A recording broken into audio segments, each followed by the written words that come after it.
अस्सलाम वालेकुम स्टूडेंट्स। कैसे हो आप लोग?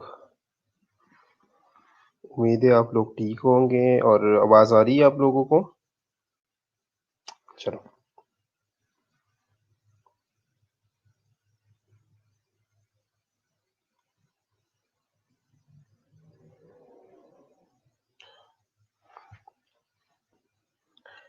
लास्ट टाइम हमने कहाँ तक पढ़ा था?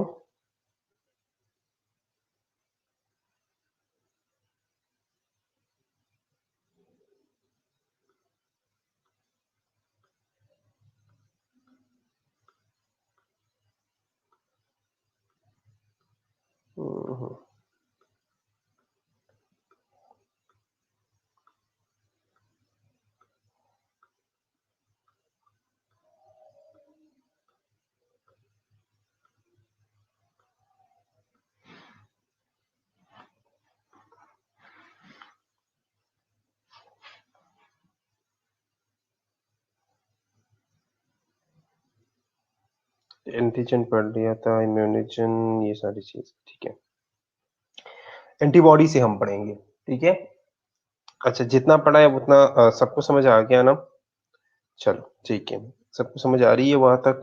अब यहाँ से हम स्टार्ट करते हैं, ठीक है।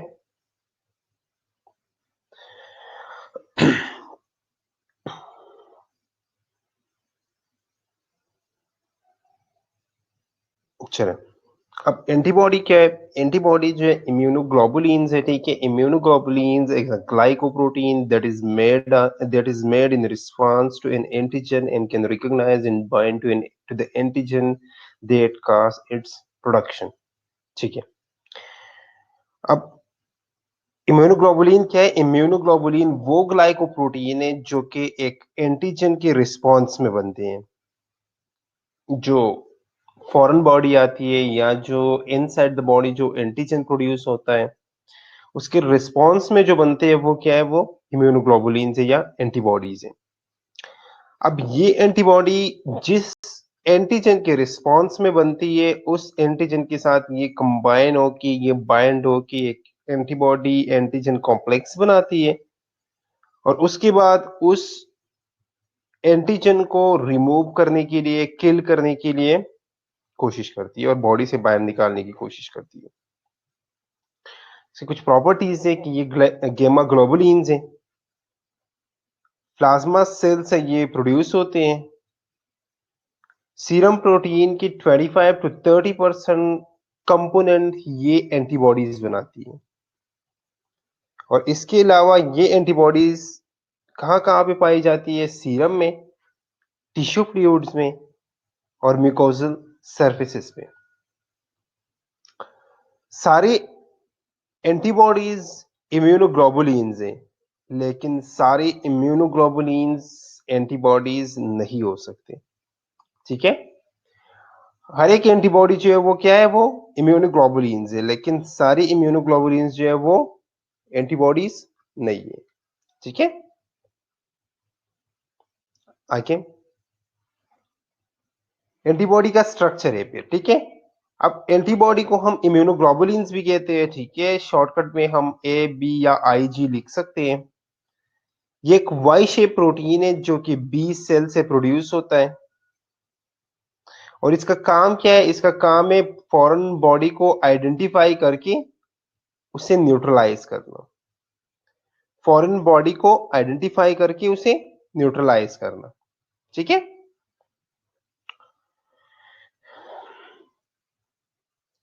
जो unique part the antibody recognize a unique part of the foreign target card in antigen, ठीक है। जो जिस चीज को ये टारगेट करता है, जिस चीज को ये आइडेंटिफाई करके उसके साथ बाइंड होता है, उस चीज का नाम क्या है? उसको हम एंटीजन बोलते हैं, ठीक है। अब बेसिक स्ट्रक्चर पढ़ते हैं। बेसिक स्ट्रक्चर में क्या है कि इसके अंदर 4 पॉलीपेप्टाइड चेन्स होते हैं। एंटीबॉडी के अंदर क्या होते हैं? 4 पॉलीपेप्टाइड चेन्स होते हैं, जिसमें से 2 लाइट और 2 हेवी चेन होती हैं। 2 लाइट और 2 हेवी चेन होती हैं। अब जो 2 लाइट है वो दोनों भी आइडेंटिकल है और जो 2 हेवी चेन्स है वो भी दोनों आइडेंटिकल है, ठीक है। लाइट चेन्स जितनी भी है लाइट चेन्स जितनी भी है एंटीबॉडीज के अंदर वो सब सेम है।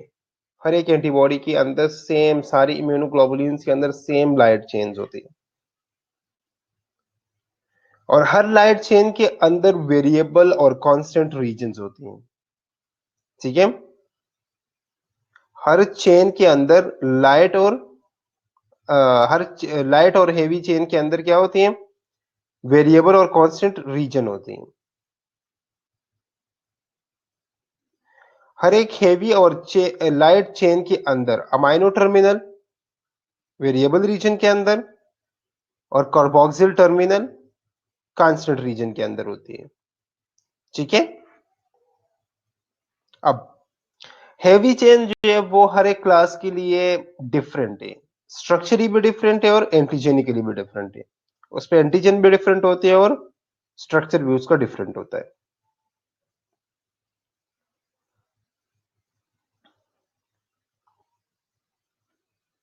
हर एक इम्यूनोग्लोबुलिन के अंदर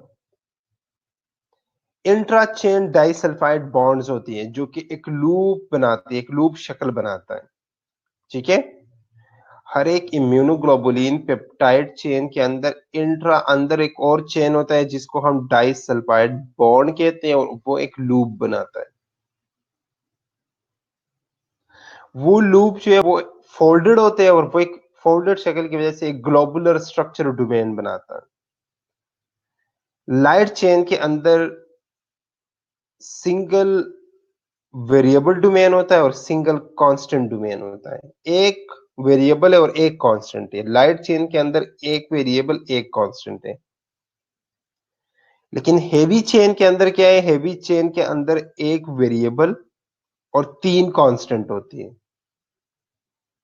ठीक है, और हेवी चेन के अंदर एक सेगमेंट होता है जिसको हम हिंज सेगमेंट बोलते हैं। ठीक है, या हिंज रीजन बोलते हैं।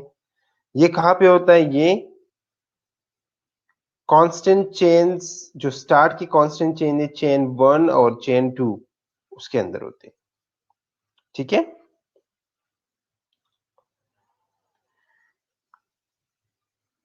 each tip of the Y of an antibody contain a paratube that is specific for one particular epitope of the antigen, allowing those two structure to bind together with precision.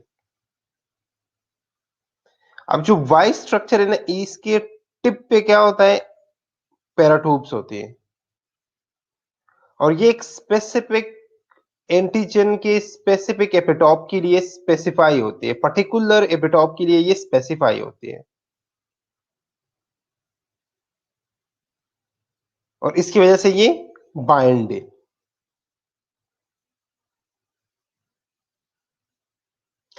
इस binding mechanism की वजह से ये क्या करते हैं, इस binding mechanism की वजह से ये किसी माइक्रोब को टेक कर लेते हैं। ठीक है, माइक्रोब को पहचानते हैं और उसके ऊपर अटैक करके उसे न्यूट्रलाइज कर लेते हैं।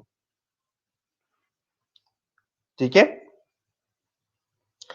उसके बाद क्या है, the production of antibody is the main function of the human immune system. Antibody are secreted by a type of white blood cell called plasma cell. ये हमने ऑलरेडी बता दिया।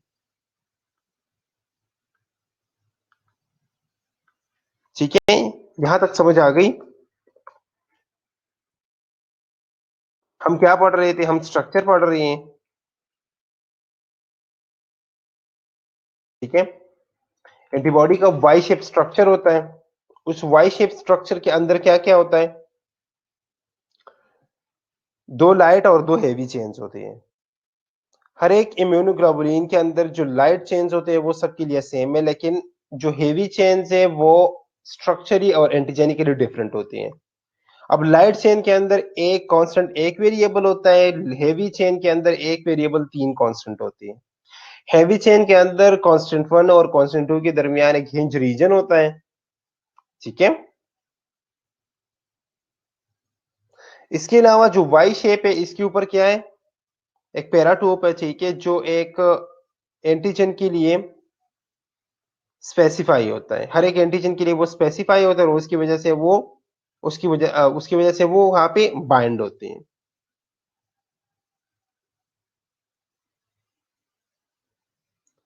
अब जहां पे पैराटूब बाइंड होता है एंटीजन की, उस पार्ट को हम एपिटोप कहते हैं। ठीक है, एंटीबॉडी का वो पार्ट जो एंटीजन के साथ बाइंड होता है वो क्या है, वो पैराटोप है।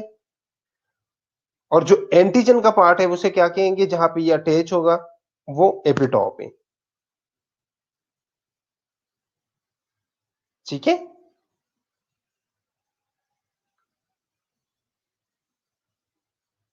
सना कवल और कुछ बच्चे पूछ रहे हैं एपिटोप और पैराटोप क्या है।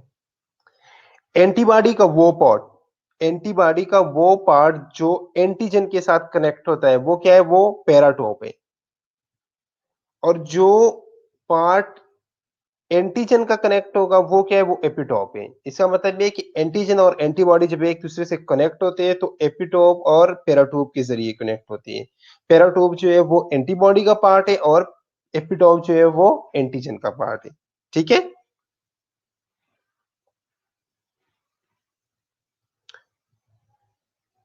यहां तक समझ आ गई।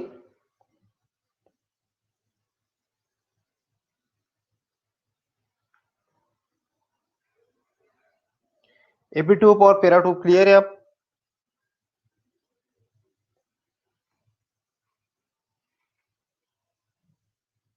चलो, अब एंटीबॉडीज जो है ये टू फिजिकल फॉर्म में जो है वो हमारे पास अवेलेबल है।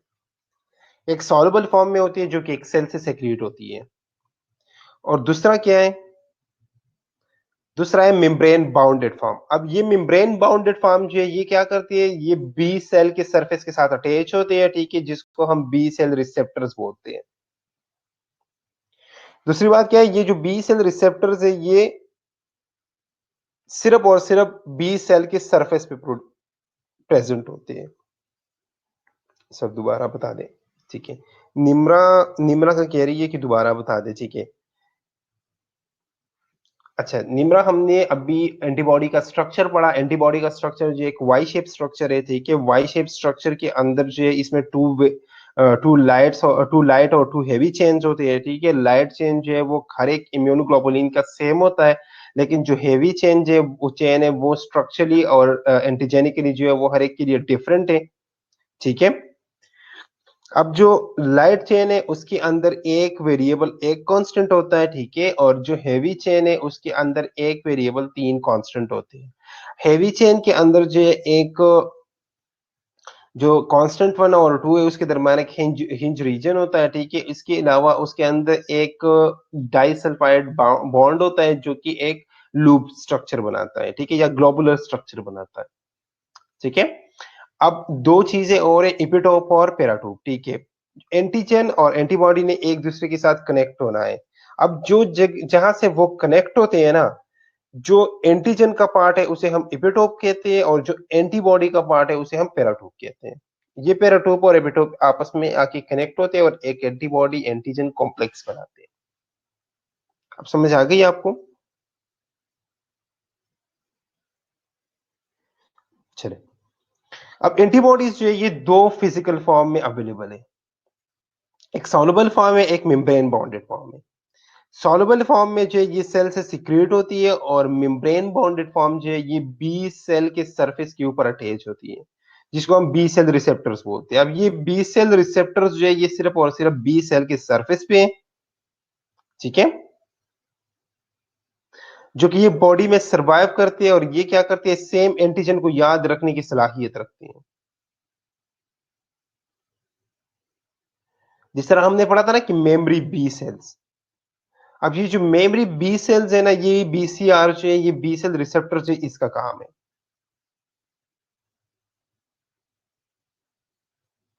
लुबाइना पूछ रही है बी सेल्स कौन सी। लुबाइना, आपने पहले लेक्चर्स लिए बी सेल्स और टी सेल्स। दो तरह के सेल्स है हमारे पास, बी सेल्स है और टी सेल्स है। ठीक है, जो बी सेल्स है, बी सेल्स के ऊपर कौन कौन सी है, बी सेल्स के ऊपर ये रिसेप्टर प्रेजेंट होते हैं। ठीक है, इसने क्या करना है, फॉर एग्जांपल एक दफा आपको इन्फेक्शन हो गया, ठीक है, उस एंटीबॉडीज बन गई है, तो बी सेल्स के अंदर जो है मेमोरी भी होती है। ठीक है, मेमोरी बी सेल्स।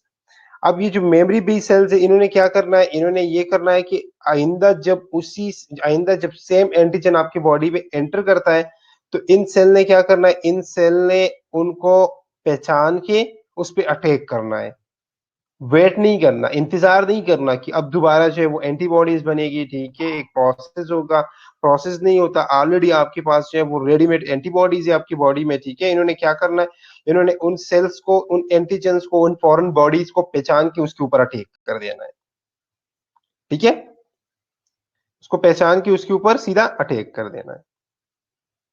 चलो, स्ट्रक्चर और एंटीजेनिक नेचर के बेस पे जो है वो कौन कौन सी इम्यूनोग्लोबुलिन्स है हमारे पास, आईजीजी है, आईजीए, आईजीएम, आईजीडी और IgE. IgG, IgA, IgM, IgD और आईजीई, 5 एंटीबॉडीज है हमारे पास, ठीक है। आगे बढ़ती है कौन कौन सी फंक्शंस, क्या क्या है। IgA play a role in localized defence mechanism in external secretions like tear. Secretions के अंदर जो एंटीबॉडी प्रेजेंट होती है वो क्या है, वो आईजीए, ठीक है, और ये एक लोकलाइज्ड डिफेंस मैकेनिज्म के तौर पे काम करती है।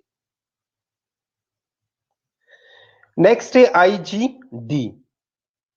IgD is involved in recognition of the antigen by B lymphocyte. हुशनूत पूछ रहे हैं बीसीआर क्या है, B cells receptors, BCR means B cells receptors, ठीक है। जो सरफेस एंटीबॉडी बी सेल्स के ऊपर प्रेजेंट होती है उसको हम कहते हैं बीसीआर, बी सेल रिसेप्टर्स, ठीक है, ठीक है। अब एंटीबॉडीज 5 तरह की है, IgA, IgD, IgE, IgG and IgM. IgA जो है वो सिक्रीशंस में पाई जाती है, ये एक लोकलाइज्ड डिफेंस मैकेनिज्म के तौर पे काम करती है।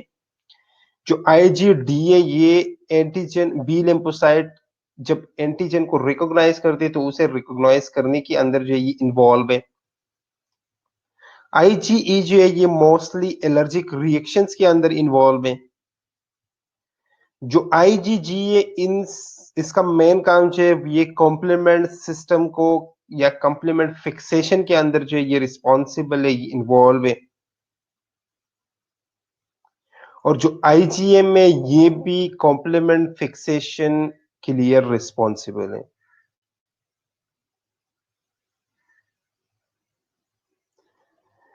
मुकद्दस का क्वेश्चन है कि एंटीबॉडीज के नेम किस बेस पे दी गई हैं। एंटीबॉडीज के नेम जो है ये स्ट्रक्चर और एंटीजेनिक के बेस पे, इसके फंक्शंस के बेस पे हमारे पास 5 मेन है। फॉर एग्जांपल हम सबको एंटीबॉडीज कहते हैं, ठीक है, सब अब क्लास में बच्चे हैं, ठीक है, क्लास में 40-50 बच्चे, सबके नेम अलग अलग है ना, हर बंदे की अलग अलग क्वालिटीज हैं, अलग अलग फंक्शंस हैं, ठीक है। सेम इसी तरह एंटीबॉडीज का भी है, इंसानों की तरह एंटीबॉडीज का भी है, ठीक है। एंटीबॉडीज का क्या है, हर एक एंटीबॉडी का जो है वो अलग अलग फंक्शन है, ठीक है। अब स्ट्रक्चरली और एंटीजेनिकली हर एक डिफरेंट है, ठीक है। तो ये उसके बेस पे अगर हम इनके नेम चेंज नहीं करेंगे, इनको डिफरेंट नेम नहीं देंगे तो हमें कैसे पता चलेगा कि कौन सी एंटीबॉडी क्या काम कर रही है, ठीक है। तो 5 हमारे पास मेन टाइप्स है, स्ट्रक्चर के बेस पे, एंटीजेनिक के बेस पे, उसके फंक्शंस के बेस पे, ठीक है। अब कॉम्प्लीमेंट फिक्सेशन का है। Complement fixation is the process of binding serum complement to the product form by the union of antibody and antigen for which it is specific that occur when complement is added to the mixture.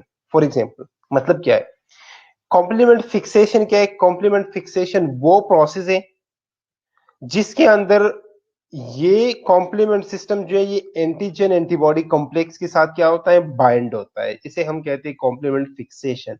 Complement system जहां पे fix होता है।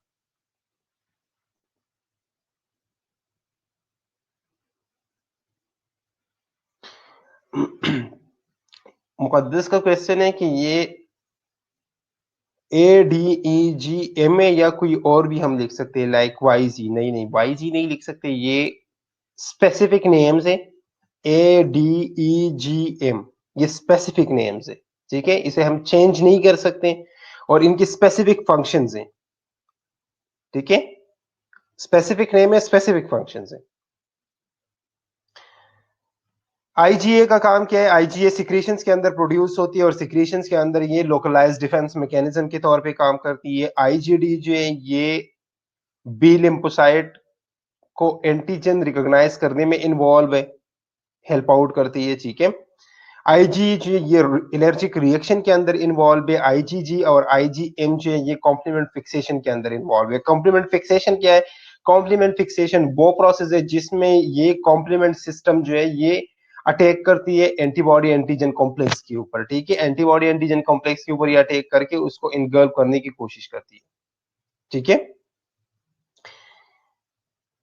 Complement fixation, सारे बच्चे यही पूछ रहे हैं कि कॉम्प्लीमेंट फिक्सेशन क्या है। कॉम्प्लीमेंट फिक्सेशन क्या है? कॉम्प्लीमेंट एक सिस्टम में एक 20 सेट्स ऑफ प्रोटीन्स है जिनका काम क्या है? इनगल्व करना, जिनका काम क्या है? फॉरेन बॉडी के ऊपर अटैक करके उसे किल करना, ठीक है। अब जब एंटीजन और एंटीबॉडी कॉम्प्लेक्स बनाती है, ये कॉम्प्लीमेंट सिस्टम क्या करती है? उसके ऊपर अटैक करके उसको किल करने में हेल्प आउट करती है। कॉम्प्लीमेंट सिस्टम, कॉम्प्लीमेंट फिक्सेशन का मतलब ये है कि कॉम्प्लीमेंट सिस्टम उसके ऊपर अटैक करके फिक्स हो जाता है, ठीक है। अब समझ आ गई सबको?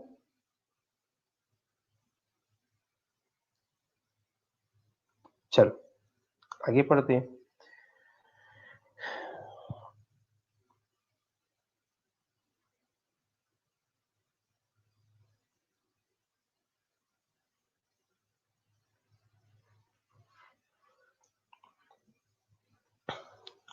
यहां तक समझ आ गई?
ठीक है।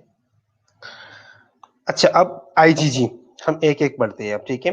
आईजीजी जो है ये मोस्ट अबंडेंट क्लास है, ठीक है, सबसे ज्यादा ये। अच्छा, लुबाइना क्या कह रही है कि सर हम कह सकते हैं कि मदर फीड में फर्स्ट एंटीबॉडी जो है वो आईजीजी है, जो स्टार्ट में ही न्यूबॉर्न के लिए स्ट्रॉन्ग इम्यूनिटी पैदा करता है through complement system.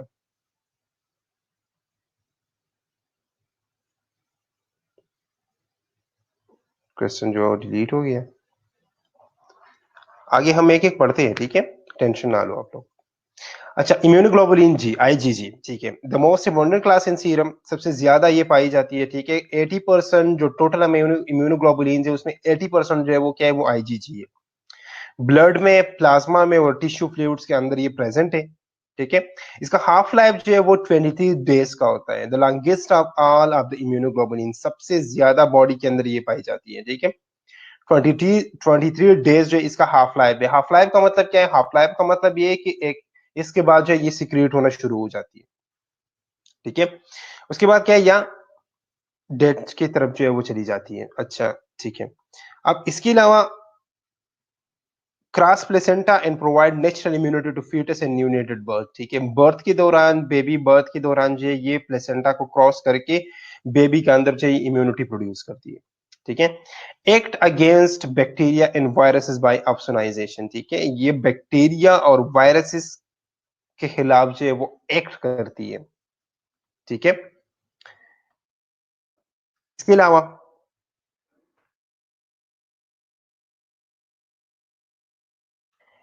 Neutralise toxin, toxin को न्यूट्रलाइज करती है, ठीक है, और कॉम्प्लीमेंट सिस्टम को एक्टिवेट करती है क्लासिकल पाथवे के जरिए, ठीक है। अब ऑप्सोनाइजेशन क्या है? ऑप्सोनाइजेशन वो मैकेनिज्म्स है जिसके अंदर कोई भी मॉलिक्यूल पैगोसाइटोसिस को जब इनहेंस करते हैं उसे हम क्या बोलते हैं? ऑप्सोनाइजेशन बोलते हैं। ठीक है, ये जो अट्रैक्शन है ना, एक रिसेप्टर जो है जब अट्रैक्ट करता है एंटीबॉडी को या नेचुरल किलर सेल को या कॉम्प्लीमेंट सिस्टम को, इसे हम क्या बोलते हैं? इसे हम ऑप्सोनाइजेशन बोलते हैं। ठीक है, नेक्स्ट फिर क्या है, हम देखते हैं कि इसके सब क्लासेस है। ठीक है, आईजीजी 1 है, आईजीजी 2 है, आईजीजी 3 है, आईजीजी 4 है। हिराजफर को आवाज नहीं आ रही, बच्चों बाकी स्टूडेंट्स को आवाज आ रही है?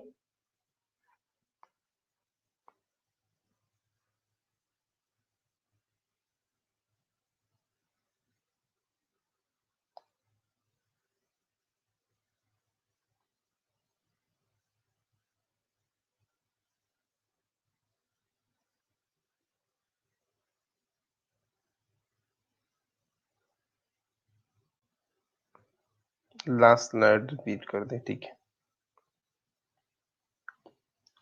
इम्यूनोग्लोबुलिन जी है। ठीक है, इम्यूनोग्लोबुलिन जो है ये मोस्ट अबंडेंट क्लास है सीरम के अंदर। 80% ऑफ टोटल इम्यूनोग्लोबुलिन जो है ये इसने बनाया। ठीक है, 80% जो है इसकी कंट्रीब्यूशन है। इसके अलावा ये ब्लड, प्लाज्मा सेल और टिश्यू फ्लूइड के अंदर प्रेजेंट है। ठीक है, इसका हाफ लाइफ जो 23 डेज का है। ठीक है, सबसे लॉन्गेस्ट हाफ लाइफ है इसका। प्लेसेंटा क्रॉस करती है और बच्चे को जो है वो नेचुरल इम्यूनिटी जो है ये प्रोवाइड करती है। ठीक है, बैक्टीरिया और वायरस के खिलाफ जो है ऑप्सोनाइजेशन के दौरान जो है ये एक्ट करती है। ठीक है, उसके खिलाफ और टॉक्सिन को न्यूट्रलाइज करती है। अब इसके सब क्लासेस है। ठीक है, आईजीजी 1 है, आईजीजी 2 है, आईजीजी 3 है, आईजीजी 4 है। ठीक है, अब जो आईजीजी 1, 3 और 4 है ये प्लेसेंटा को क्रॉस करती है और बच्चे को जो है या फीटस को जो है वो प्रोटेक्शन देती है। Excuse me, sorry. ठीक है, अब आईजीजी 3 जो है ये कॉम्प्लीमेंट सिस्टम को एक्टिवेट करती है। ठीक है, आईजीजी 1 और आईजीजी 3 जो है bind to receptor on phagocytic cell, monocyte and macrophages and mediate opsonisation. Sir ji मुझसे समझ नहीं आ रही, बार बार आवाज कट रही है। अच्छा, हिराजफर बार बार कह रही है कि आवाज कट रही है। देखो आप ना अपना नेट अपनी जगह चेंज कर लो। ठीक है, या अपना इंटरनेट चेक कर लो, क्योंकि बाकी बच्चों को आवाज आ रही है, सिर्फ आपका इशू है। अगर बाकी बच्चों का भी सेम इशू है तो वो मुझे बता दे, ताकि फिर मैं इधर से कुछ देख लो, शायद इधर फिर प्रॉब्लम हो। लेकिन अगर बाकी बच्चों को आवाज ठीक आ रही है, सिर्फ आपका इशू है, तो इसका मतलब है आपके नेटवर्क के साथ कोई इशू है।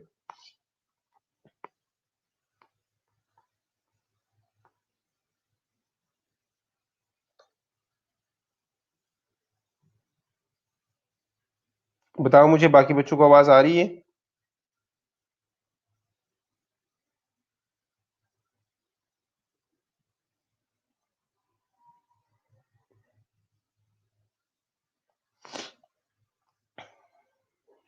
बाकी बच्चों को क्लियर है?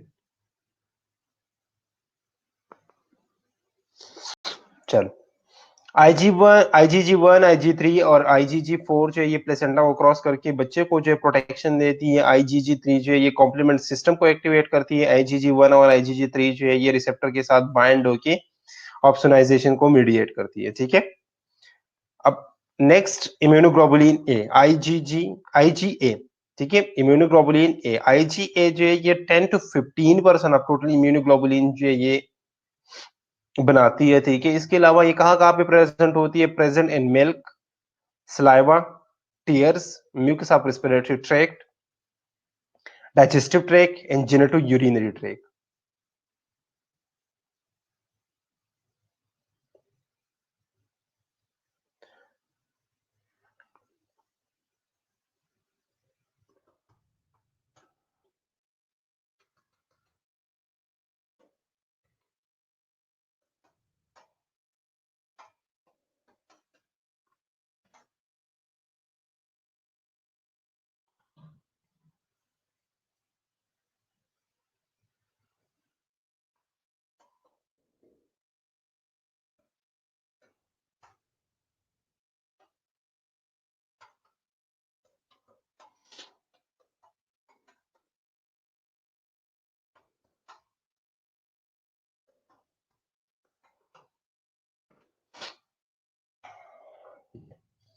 तो सी पूछ रहा है ऑप्सोनाइजेशन। ऑप्सोनाइजेशन वो प्रोसेस है जिसमें एंटीजन के अंदर एक एबिलिटी है, ठीक है, जो कि वो एंटीबॉडी को अपनी तरफ जो है वो अट्रैक्ट करती है, ठीक है, उसे ऑप्सोनाइजेशन बोलते हैं, ठीक है। अब आईजीए हम पढ़ रही है, ठीक है, आईजीए जो ये 10 to 15% ऑफ टोटल इम्यूनोग्लोबुलिन बनाती है, ठीक है। इसके अलावा ये मिल्क, सलाइवा, टीयर्स और रिस्पिरेटरी ट्रैक्ट, डाइजेस्टिव और जेनिटल यूरिनरी ट्रैक्ट की म्यूकस के ऊपर जो ये या म्यूकस के अंदर ये प्रेजेंट होती है, ठीक है। अब इसके अलावा in serum exist is monomer, ठीक है, in external secretion exist is dimer called secretory immunoglobulin, ठीक है। सीरम के अंदर जो एक सिंगल यूनिट के तौर पे ये पाई जाती है, ठीक है, और एक्सटर्नल सिक्रीशंस में जो है ये डाइमर के थ्रू जो है या डाइमर की फॉर्म में जो ये पाई जाती है, ठीक है। अब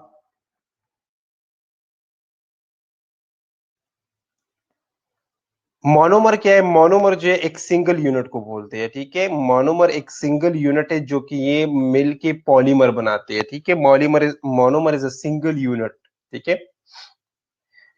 जो पॉलीमर का सिंगल यूनिट है ना, वो क्या है? वो मोनोमर है। मोनोमर का मतलब ये एक सिंगल यूनिट की फॉर्म में भी पाई जाती है, सिंगल यूनिट के फॉर्म में जो है ये सीरम के अंदर है, ठीक है। अगर सीरम के अंदर है तो ये सिंगल यूनिट की फॉर्म में, अगर एक्सटर्नल सिक्रीशंस के अंदर है तो ये डाइमर की फॉर्म में। डाइमर में क्या होता है? डाइमर कहते हैं कि जब टू आइडेंटिकल मोनोमर जो है वो एक कंबाइन हो जाते हैं, वो क्या है? वो डाइमर बनाते हैं, ठीक है। साकिब को भी सेम इशू है, ऑडियो का इशू है, ठीक है। चल, अब आवाज आ रही है आप लोगों को? जिन बच्चों को आवाज का इशू था वो मुझे बता दे, जिनको ऑडियो का प्रॉब्लम था वो मुझे बता दे। अब आवाज आ रही है? क्लियर है अब?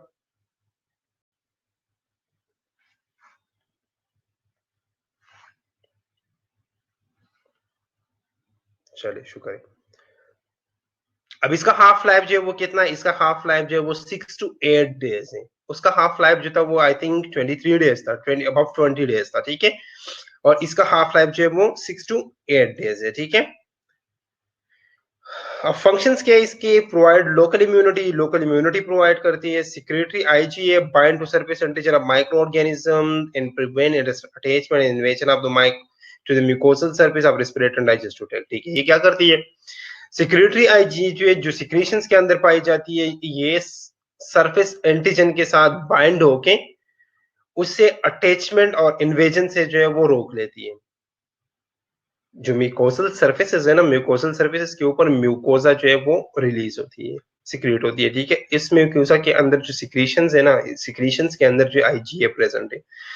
अगर बाहर से कोई बॉडी आती है, कोई फॉरेन बॉडी आती है, तो ये क्या करती है? ये आईजीए उसके साथ बाइंड हो जाती है, ठीक है, और वो म्यूकोसल सरफेस के अंदर इन्वेजन से और उसके ऊपर अटैचमेंट से रोक लेती है, ठीक है।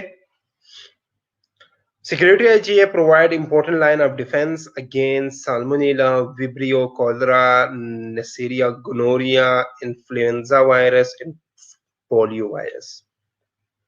जो सिक्रेटरी आईजी है, ये इंपॉर्टेंट लाइन ऑफ डिफेंस जो है किन के खिलाफ शो करती है? साल्मोनेला के खिलाफ, विब्रियो के खिलाफ, कॉलरा के खिलाफ, नसीरिया गोनोरिया के खिलाफ, इन्फ्लुएंजा और पोलियो वायरस के खिलाफ।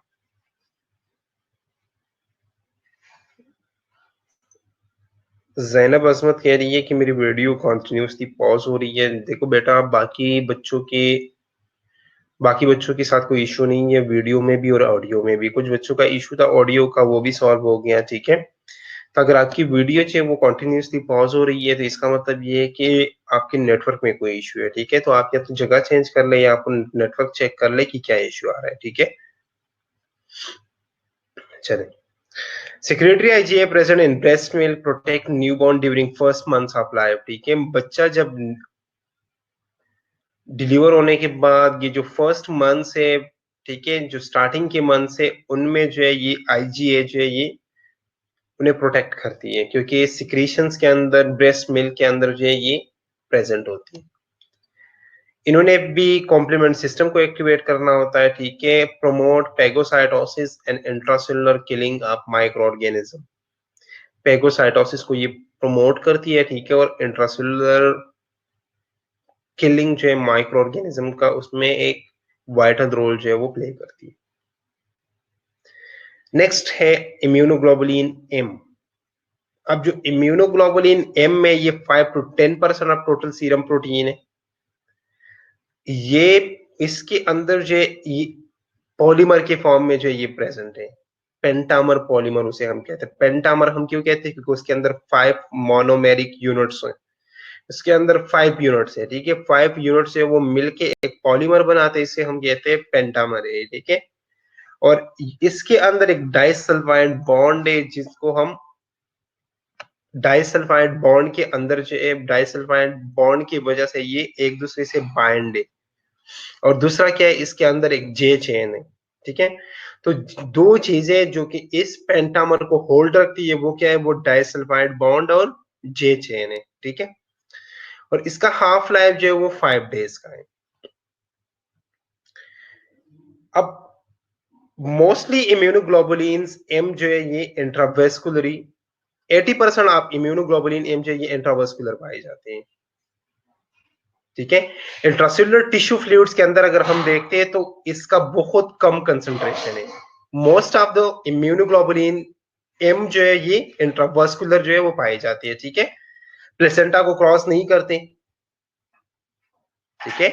Presence of IgM antibody in serum of newborn indicate congenital infection. अगर बच्चों के अंदर आपने डिटेक्ट किया कि आईजीएम जो ये प्रेजेंट है, तो इसका मतलब ये है कि बच्चे को कोई कॉन्जेनिटल इन्फेक्शन है, क्योंकि ये प्लेसेंटा को क्रॉस नहीं करते, ठीक है। और सबसे पहले इम्यूनोग्लोबुलिन्स है जो कि बच्चे के अंदर प्रोड्यूस होते हैं। 20 वीक्स के अंदर जो है ये इम्यूनोग्लोबुलिन जो ये प्रोड्यूस होते हैं, ठीक है। और जब भी प्राइमरी इन्फेक्शन होना, प्राइमरी इन्फेक्शन में सबसे पहले कोई भी इन्फेक्शन हो उसमें सबसे पहले जो आईजीएम प्रोड्यूस हो, ठीक है। तो इसका मतलब क्या है कि जब भी आईजीएम आपको किसी बॉडी के अंदर, किसी भी ऑब्जेक्ट के, किसी भी ऑर्गेनिज्म के अंदर आपने आईजीएम डिटेक्ट किया, इसका मतलब ये है कि उसे एक्यूट इन्फेक्शन है, ठीक है। इसका हाफ लाइफ जो है वो कम है, रिलेटिवली ये शॉर्ट लाइफ है, ठीक है। और इससे हमें पता चलता है कि ऑर्गेनिज्म को क्या है, रिसेंट या एक्यूट इन्फेक्शन है, ठीक है।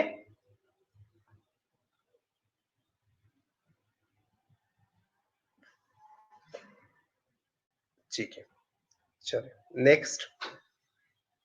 मेन फंक्शंस क्या है? इसने बैक्टीरिया का अग्लूटिनेशन करना है, ठीक है। कॉम्प्लीमेंट सिस्टम को एक्टिवेट करना है, ऑप्सोनाइजेशन करना है, इम्यून हीमोलाइसिस करता है, ठीक है। और हमें ब्लड के अंदर ऑर्गेनिजम्स को ब्लड के अंदर ऑर्गेनिजम्स की इन्वेजन से बचाता है, ठीक है, ताकि ब्लड के अंदर जो है वो ऑर्गेनिजम्स अंदर ना आए।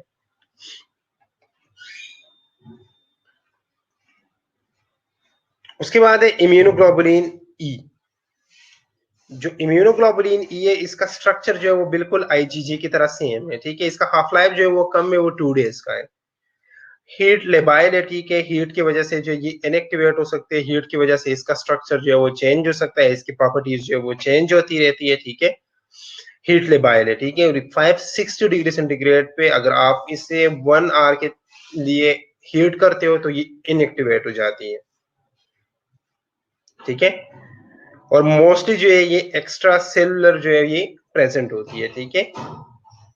और प्लेसेंटा को क्रॉस नहीं करता, ठीक है। यहां तक क्लियर है? किसी को कोई इशू?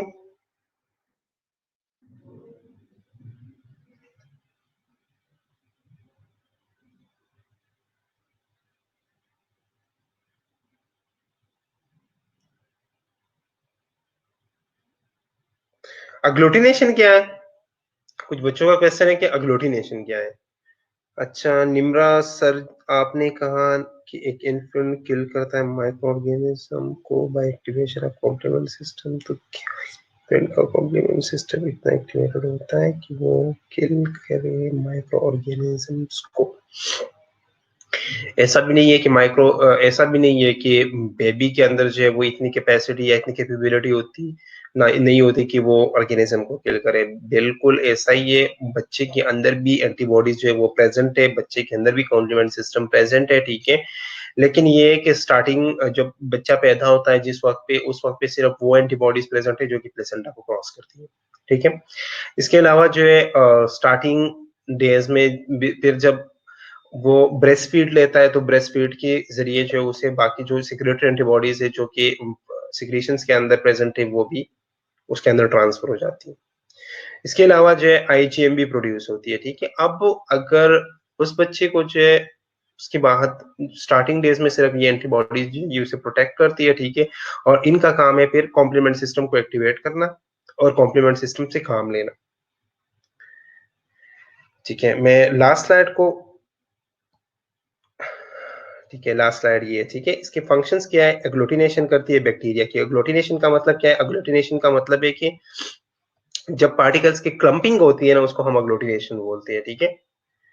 क्लंपिंग होती है पार्टिकल्स की, जब करिस्पॉन्डिंग एंटीबॉडीज जो है वो एंटीजन को मिक्स अप कर देती है अपने साथ, उसे हम क्या कहते हैं? उसे हम कहते हैं एग्लूटिनेशन, ठीक है।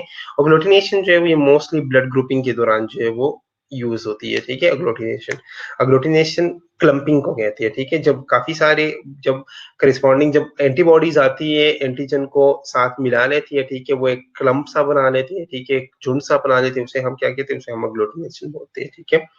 कॉम्प्लीमेंट सिस्टम को एक्टिवेट करती है, उसके अलावा ऑक्सीजनाइजेशन करती है, ठीक है, इम्यून हीमोलाइसिस करती है, और ये ब्लड को बचाती है ताकि ब्लड के अंदर जो है वो माइक्रो ऑर्गेनिज्म जो है वो इन्वेड ना कर सके, ठीक है। इम्यूनोग्लोबुलिन ई है, ठीक है, इसका स्ट्रक्चर बिल्कुल आईजीजी की तरह है, ठीक है। हीट लेबाइल है, 2 डेज का इसका हाफ लाइफ है, ठीक है। एक्स्ट्रा सेलुलर प्रेजेंट होती है और प्लेसेंटा को क्रॉस नहीं करते, ठीक है। अब ये कहाँ पे प्रोड्यूस होती है? ये रिस्पिरेटरी और इंटेस्टाइनल ट्रैक्ट की लाइनिंग के अंदर जो है वो प्रोड्यूस होती है, ठीक है। इसे हम रीगेन एंटीबॉडी भी कहते हैं। कॉम्प्लीमेंट सिस्टम को ये एक्टिवेट नहीं करता, ठीक है। ये बेजोफिल्स और मेस सेल की ऊपर जो रिसेप्टर्स है उसके साथ बाइंड होती है। इमीडिएट हाइपर सेंसिटिविटी रिएक्शन को ये मीडिएट करती है, ठीक है। और मोस्टली जो ये एनाफिलेक्टिक शॉक है, फीवर, एस्थमा, जितने भी एलर्जिक रिएक्शन है ना, उसके अंदर ये रिस्पॉन्सिबल है। एलर्जिक रिएक्शन, जिन लोगों को एलर्जी है ना, वो आईजीई की वजह से है। जिनका आईजी एक्टिवेट हो किसी चीज के खिलाफ, उन्हें उसी चीज से क्या होती है? एलर्जी होती है, ठीक है। और play a role in immunity against helminthic parasites, जो हेलमेंथिक पैरासाइट्स है, ठीक है, उनके अंदर जो है वो ये मेन रोल प्ले करती है, ठीक है। बच्चे अब भी पूछ रहे हैं कि ऑप्शनाइजेशन क्या है? ऑप्शनाइजेशन में बार बार बता रहा हूँ, बार बार बता रहा हूँ, ठीक है, कि ऑप्शनाइजेशन क्या है? ऑप्शनाइजेशन का मतलब ये है कि जो एंटीजन है या जो बैक्टीरिया, जब वो, उसके अंदर एक एबिलिटी होती है, कैपेबिलिटी होती है, ठीक है। उसके अंदर एक एबिलिटी है, कैपेबिलिटी ये है कि वो किस चीज को गेन करती है, किस चीज को अपनी तरफ अट्रैक्ट करती है? एंटीबॉडी को अपनी तरफ अट्रैक्ट करती है, ठीक है। उसे हम क्या कहते हैं? उसे हम ऑप्शनाइजेशन कहते हैं। जो रीअगेन एंटीबॉडी है, रीअगेन एंटीबॉडी का मतलब ये है कि रीअगेन एंटीबॉडी को हम, ये उसका नाम है क्या कहते हैं? एलर्जिक एंटीबॉडी, ठीक है। रिअगेन एंटीबॉडी का मतलब ये है कि ये एलर्जिक एंटीबॉडी है, ठीक है। ये इसका नाम है रिअगेन एंटीबॉडी।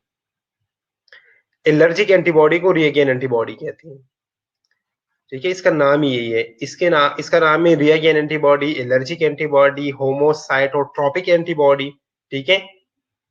ये इसका नाम है। ये वो एंटीबॉडी है जो कि सीरम और स्किन के अंदर प्रेजेंट होते हैं, और इनका काम क्या है? एलर्जिकली इंसान को हाइपर सेंसिटिव रखना, ठीक है। जो एलर्जिकली इंसान हाइपर सेंसिटिव होता है, उसके अंदर जो एंटीबॉडीज प्रेजेंट होती है उसको हम क्या बोलते हैं? उसको हम रिअगेन एंटीबॉडी बोलते हैं, ठीक है। अब क्लियर है यहां? आगे चले। आईजीडी, आईजीडी का स्ट्रक्चर जो है वो आईजीजी की तरह सेम है, ठीक है। ये सबसे कम पाई जाती है, 0.2% ऑफ टोटल इम्यूनोग्लोबुलिन है ये, ठीक है। और इसका हाफ लाइफ जो है वो 3 days का है, ठीक है। क्लियर है यहां तक?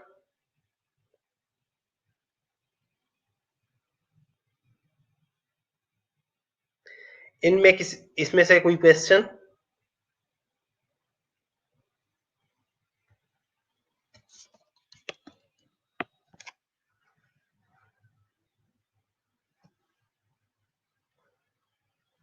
यहां तक कोई क्वेश्चन हो तो पूछ लो।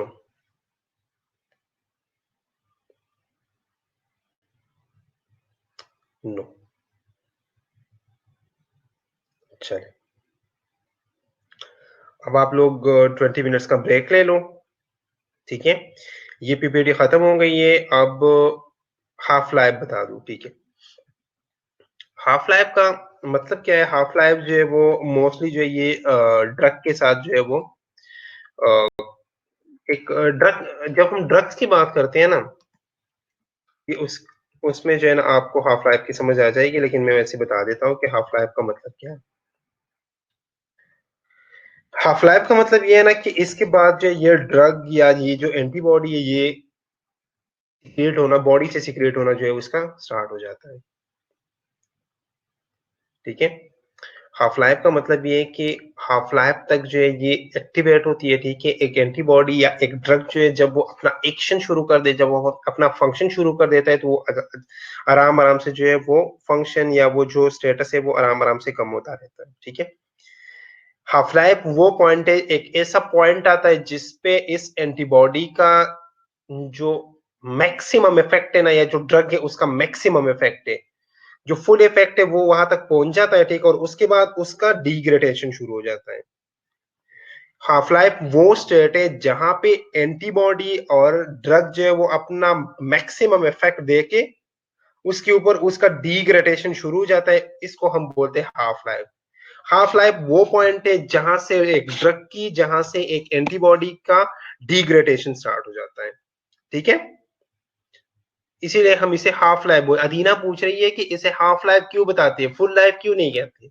फुल लाइफ वो है जब ये ड्रग बिल्कुल, या ये ड्रग, ये एंटीबॉडी बिल्कुल खत्म हो जाए, उसे हम फुल लाइफ कहते हैं। हाफ लाइफ का मतलब ये कि ये वो पॉइंट है जहां से डिग्रेडेशन स्टार्ट हो जाती है, ठीक है।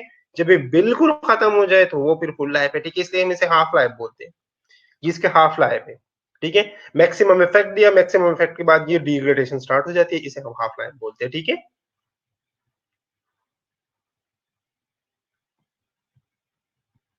अब समझ आ गई?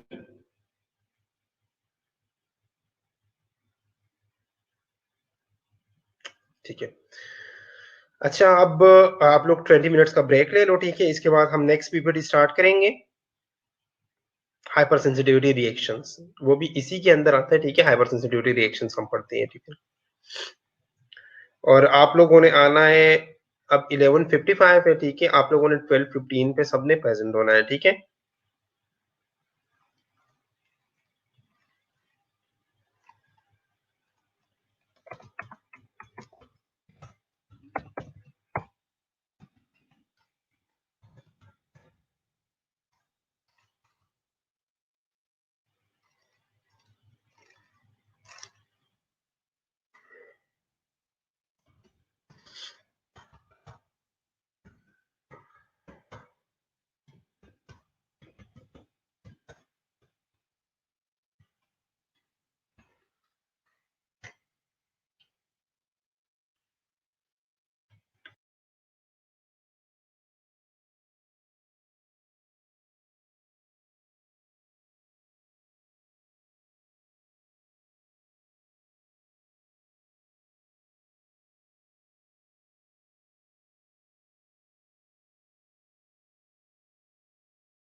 चलो,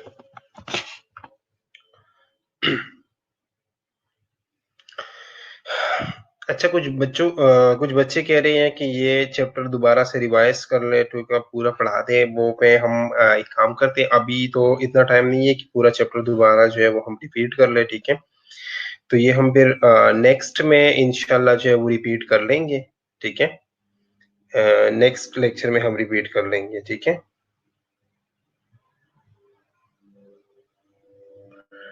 इंशाल्लाह नेक्स्ट में हम रिपीट कर लेंगे। अब हम जो है वो हाइपर सेंसिटिविटी जो है वो पढ़ने लगे हैं, ठीक है। ओके, आवाज नहीं है साकिब, अब आवाज आ रही है आपको? चलिए, ओके, चलो। अब हाइपर सेंसिटिविटी क्या है? Hyper sensitivity refer to undesirable reaction produced by a normal immune system including allergies in auto immunity. These reactions may be damaging, uncomfortable, or occasionally fatal. अब हाइपर सेंसिटिविटी रिएक्शंस क्या है? Hyper sensitivity जो ये undesirable reactions है जो कि हमारे normal immune response या इम्यून सिस्टम से जनरेट होते हैं, प्रोड्यूस होते हैं। जब भी हमारा इम्यून सिस्टम एलर्जीज या ऑटो इम्यून कोई एक्ट करता है, उसे हम क्या बोलते हैं? उसे हम बोलते हैं हाइपर सेंसिटिविटी रिएक्शंस, ठीक है। उसे हम हाइपर सेंसिटिविटी रिएक्शंस बोलते हैं। अब ये रिएक्शन जो है ये डैमेजिंग हो सकती है, ठीक है, अनकंफर्टेबल हो सकती है, और ओकेजनली जो है ये बहुत ज्यादा फेटल हो सकती है, ठीक है।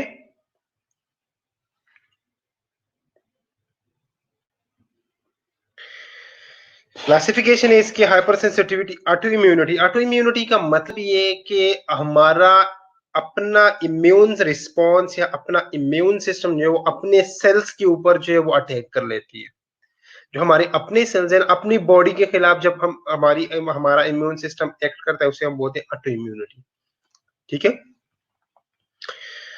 इसको हमने मेन 4 क्लासेस में जो है वो क्लासिफाई किया है, ठीक है। Type 1, type 2, type 3 and type 4। अब टाइप 1 जो है उसे क्या बोलते हैं? इसे इमीडिएट एटोपिक एनाफाइलेटिक बोलते हैं, ठीक है। इमीडिएट हाइपर सेंसिटिविटी रिएक्शंस बोलते हैं, एटोपिक हाइपर सेंसिटिविटी रिएक्शंस बोलते हैं, एनाफाइलेक्टिक हाइपर सेंसिटिविटी रिएक्शंस बोलते हैं। जो टाइप 2 है उसे हम बोलते हैं antibody dependent hyper sensitivity reaction या टाइप 2 हाइपर सेंसिटिविटी रिएक्शन।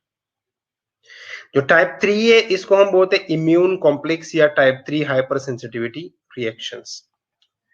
जो टाइप 4 है उसे हम बोलते हैं सेल मेडिएटेड डिलेड या टाइप 4 हाइपर सेंसिटिविटी रिएक्शन। अब ये जो इसके टाइप्स है, टाइप 1, टाइप 2, टाइप 3, टाइप 4, ये एग्जैक्ट यही है। ये आप लोगों ने चेंज नहीं करनी, ये आप लोग चेंज नहीं कर सकते कि टाइप 1 जो है वो नीचे कर लो, टाइप 2 जो है वो ऊपर कर लो, ऐसा नहीं है, ठीक है।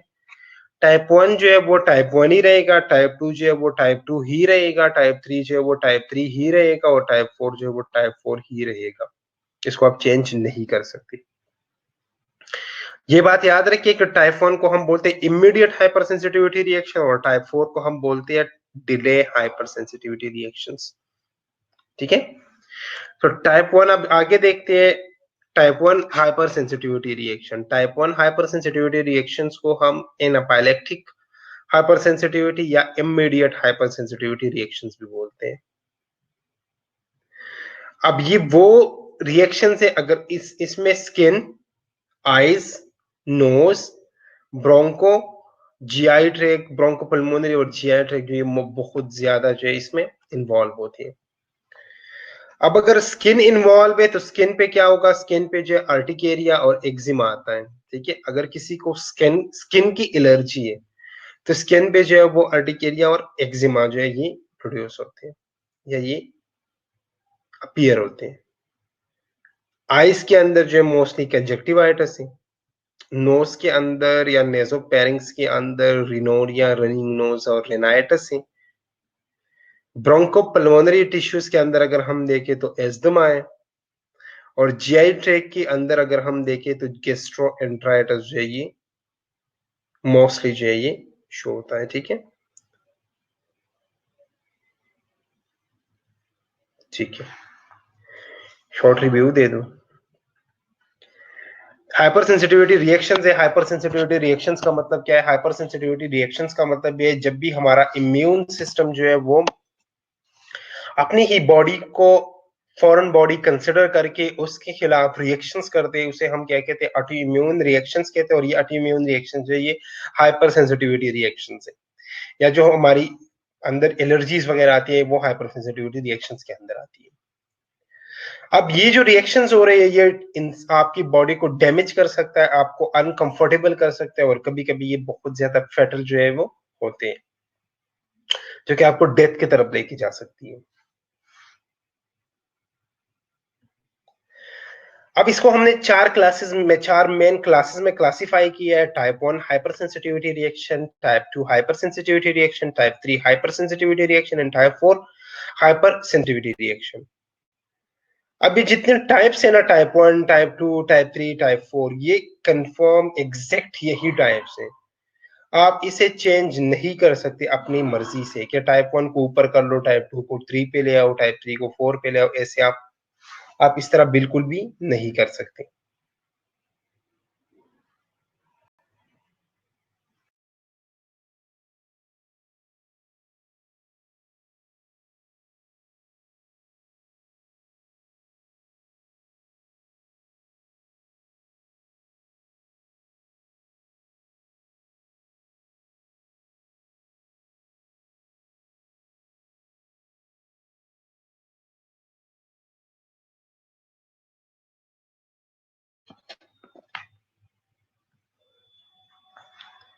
आवाज आ रही है स्टूडेंट्स?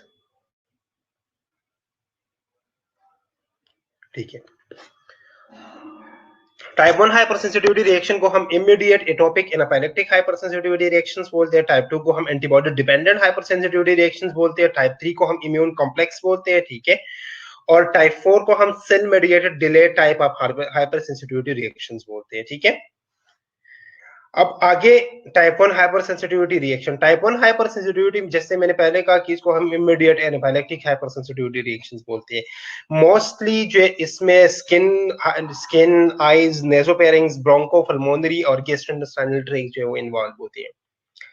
ठीक है, एलर्जिक रिएक्शंस में किसी को स्किन की एलर्जी होती है, किसी को आइज की एलर्जी होती है, किसी को नोजोफेरिंक्स की एलर्जी होती है, किसी को ब्रोंकोपल्मोनरी की एलर्जी होती है, और किसी को जीआई ट्रैक्ट की एलर्जी होती है। ठीक है, अब अगर स्किन की एलर्जी है तो स्किन में मोस्टली जो है अर्टिकेरिया और एक्जिमा होता है।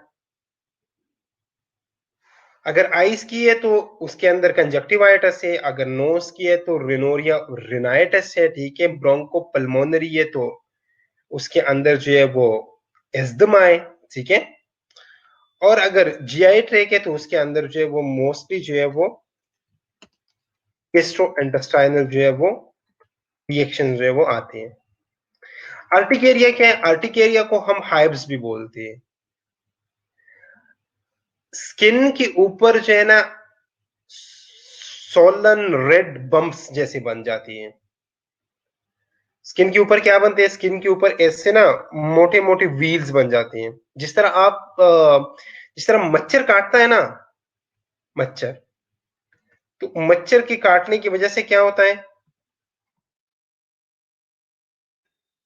यहाँ पे इस तरह एक सोलन रेड सा एक निशान बन जाता है। ठीक है, जो स्वेल्व होता है थोड़ा सा ऊपर की तरफ होता है। ठीक है, और रेड होता है और राउंड एक निशान होता है। इस तरह के निशान को हम क्या बोलते हैं? अर्टिकेरिया बोलते हैं। एक्जिमा क्या है? एक्जिमा सेम इसी तरह स्वोलन पैचेस बनते हैं, लेकिन ये पैचेस जो एक्जिमा के अंदर बनते हैं ये रफ होते हैं। ठीक है, और ये खारिश भी होती है वहां पे।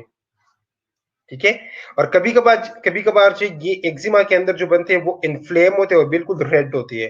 कभी कभार वो क्रैक भी हो जाती है। ठीक है, तो ये स्किन एलर्जी के दो टाइप्स हैं मोस्टली, अर्टिकेरिया और एक्जिमा। ठीक है, अर्टिकेरिया में ये होता है कि इसमें सोलन पार्ट बन जाता है राउंड सा, ठीक है, लेकिन वो इसमें खारिश वगैरह इतनी ज्यादा नहीं होती। ठीक है, लेकिन जो एक्जिमा है उसके ऊपर खारिश भी होती है, ठीक है, वो रेड भी होता है बहुत ज्यादा, और उसके अंदर क्रैक्स भी हो जाती है। ठीक है, ये एक्जिमा है।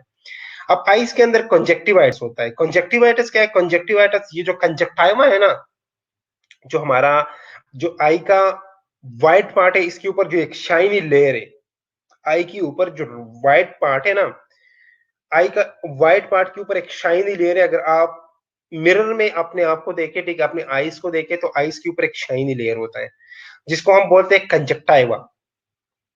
उस कंजक्टाइवा के अंदर जब इन्फ्लेमेशन होती है उसको हम बोलते हैं कंजक्टिवाइटिस। फिर उसके बाद है नेसोफेरिंग्स। नेसोफेरिंग्स के अंदर रिनोरिया आता है जिसको हम रनिंग नोज बोलते हैं, ठीक है, और रिनाइटस आता है। ठीक है, उसके बाद है ब्रोंकोपल्मोनरी टिश्यूज। उसके अंदर एस्थमा मोस्ट कॉमन है। एस्थमा जो ये एक एलर्जिक रिएक्शन है जो कि मोस्ट कॉमन है। ठीक है, और जीआई ट्रैक में गेस्ट्रोएंटराइटिस आता है जिसमें ये डायरिया, डाइसेंट्री, वॉमिटिंग, नोजिया, ये सारी चीजें जो है ये इन्वॉल्व है। अब ये जो रिएक्शंस आती हैं या ये जो सिम्टम्स आते हैं, ठीक है, इन रिएक्शंस की वजह से जो सिम्टम्स आते हैं वो कभी कभार माइनर से सिम्टम्स होते हैं जो कि रिजॉल्व हो जाते हैं थोड़ी देर तक, लेकिन कभी कभार ये सिम्टम्स इतनी सिवियर हो जाते हैं कि इसकी वजह से एक इंसान की जान जा सकती है या आपको डेथ की तरफ लेके जा सकती है।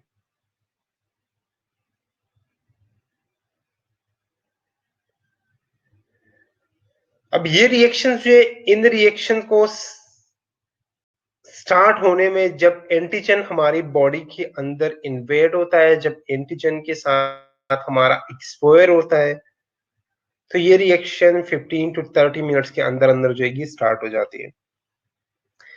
कुछ ही कंडीशंस ऐसे है जिसके अंदर ये 10 टू 12 आवर्स भी जो है वो लग जाते हैं। जिस तरह गैस्ट्रोएंटेराइटिस से कभी कभार हम कुछ खा लेते हैं, कोई भी बाहर से कोई चीज खा लेते हैं, और 10 से 12 घंटे के बाद जो है वो पेट खराब हो जाता है, उल्टियाँ शुरू हो जाती है, डायरिया वगैरह ये सारी चीजें शुरू हो जाती है। ठीक है, तो कभी कभार जो इसमें 10 से 12 घंटे भी लगती है, लेकिन कभी कभार ऐसा होता है जिसको डस्ट से, मुझे खुद डस्ट से एलर्जी है। हर इंसान को, किसी को पेंट से एलर्जी होती है, किसी को ये फ्यूम्स वगैरह से एलर्जी होती है, ठीक है, किसी को पॉलन वगैरह से एलर्जी होती है। तो हर एक इंसान की अपनी किसी स्पेसिफिक एलर्जन से एलर्जी होती है। अब वो जो डस्ट वगैरह से एलर्जी है या इन तरह की चीजें, वो 15 टू 30 मिनट्स के अंदर अंदर जो है वो आपके अंदर जो है वो रिएक्शन जो है वो स्टार्ट हो जाती है। ठीक है, अब टाइप 1 या इमीडिएट हाइपर सेंसिटिविटी रिएक्शन के अंदर जो है वो कौन सी एंटीबॉडीज जो है वो इन्वॉल्व है? वो आईजीई एंटीबॉडीज जो है वो इन्वॉल्व है इसके अंदर।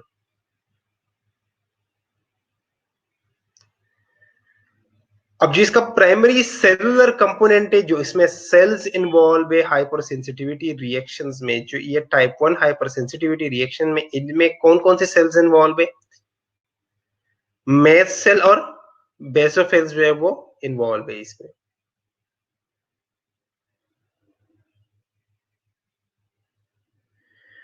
अब इसका जो रिएक्शन है वो इम्प्लीफाई या मॉडिफाई होता है प्लेटलेट्स, न्यूट्रोफिल्स या इसिनोफिल्स की वजह से। ठीक है, अब मेस्ट सेल का क्या काम, क्या है? मेस्ट सेल जो है वो हिस्टामिन को स्टिमुलेट या रिलीज करती है।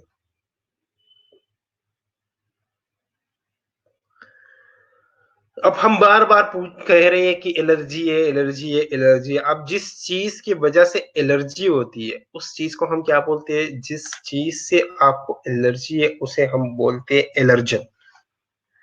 एलर्जन हर वो फॉरेन बॉडी, हर वो ऑर्गेनिज्म, हर वो चीज है जो आपकी बॉडी में आपकी बॉडी को स्टिमुलेट करके उधर आपके अंदर हाइपर सेंसिटिविटी रिएक्शन जो है वो प्रोड्यूस करते हैं, जो type specifically type 1 hyper sensitivity reaction को स्टार्ट करवाता है वो क्या है, वो एलर्जन है। जिस चीज से आपको एलर्जी है वो क्या है, वो एलर्जन है।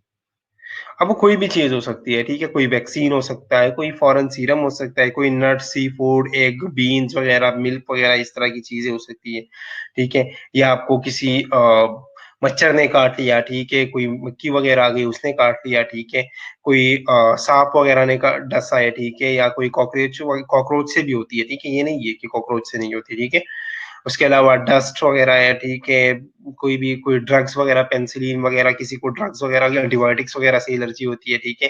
किसी को ये जानवरों की ये है, मतलब बालों वगैरह से एलर्जी होती है, ठीक है। या इसके अलावा जब कुछ लोगों को जो है वो पौधों वगैरह से एलर्जी होती है, डस्ट, ये पोलन वगैरह से एलर्जी होती है, ठीक है, फूलों वगैरह से एलर्जी होती है। तो हर एक इंसान के लिए जो एलर्जन है वो स्पेसिफाई होता है, वो डिफरेंट होता है, ठीक है।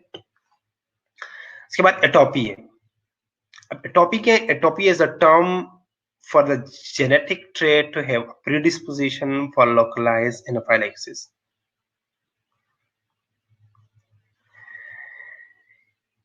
एटोपी वो टर्म है जो यूज होता है अगर कोई बंदा जो है, या किसी बंदे में जेनेटिक ट्रेट है ना, कि किसी स्पेसिफिक चीज से इसको एलर्जी होगी, उसे हम बोलते हैं एटोपी।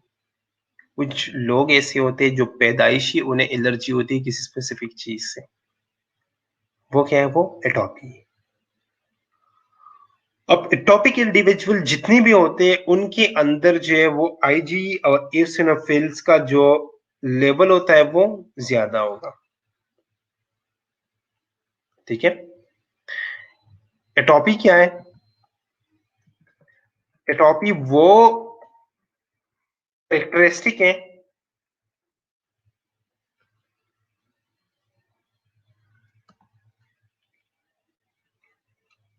जो कि एक ऑर्गेनिज्म को प्रीडिस्पोज करती है किस चीज के साथ?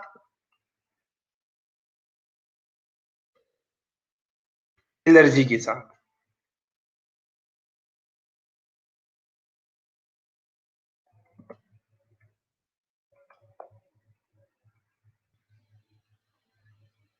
ठीक है।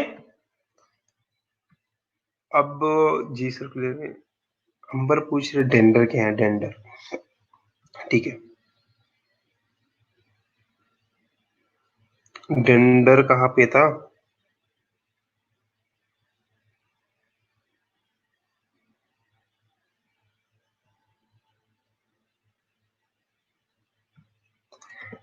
कहाँ पे है डेंडर?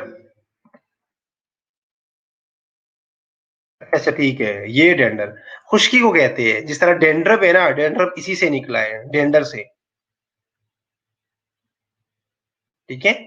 डेंडर जो ये डेंड्रफ डेंड्रफ इसी से निकला है। डेंडर कहते हैं खुश्की को, ठीक है, खुश्की को कहते हैं, खुश्की को।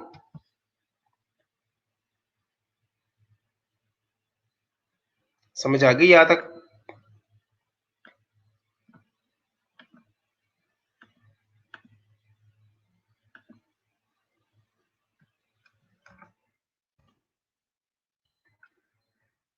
ठीक है।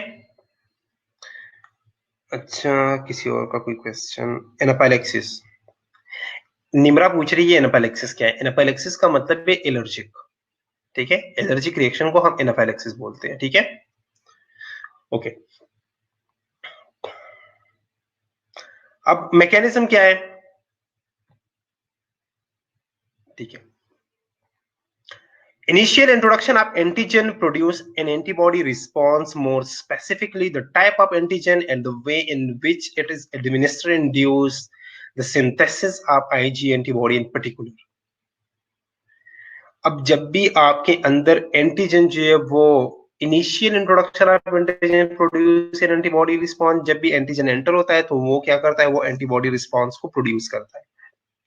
लेकिन मोर स्पेसिफिकली अब ये डिपेंड करता है कि ये एंटीजन किस तरीके से आपके बॉडी के अंदर जो है ये गया है और कौन सा एंटीजन है।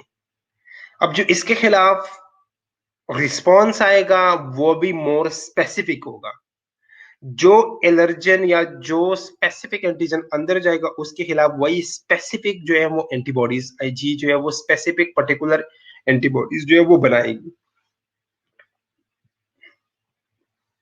अब IgE जो है ना, ये मोर स्पेसिफिकली जो है अपने रिसेप्टर्स के साथ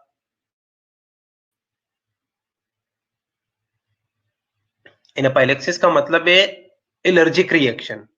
एलर्जिक रिएक्शन को हम एनाफाइलेक्सिस बोलते हैं, एलर्जी को हम एनाफाइलेक्सिस बोलते हैं, ठीक है। चले, immunoglobulin Ig bind very specifically to the receptor on the surface of mast cell which remain circulating, ठीक है। अब ये जो immunoglobulins है ना, ये बहुत स्पेसिफिकली अपने रिसेप्टर्स के साथ जो है वो कनेक्ट होती है, उसका अपने रिसेप्टर्स के ऊपर बाइंड होती है, ठीक है, और फिर वो पूरी बॉडी में जो है वो सर्कुलेट हो जाती है।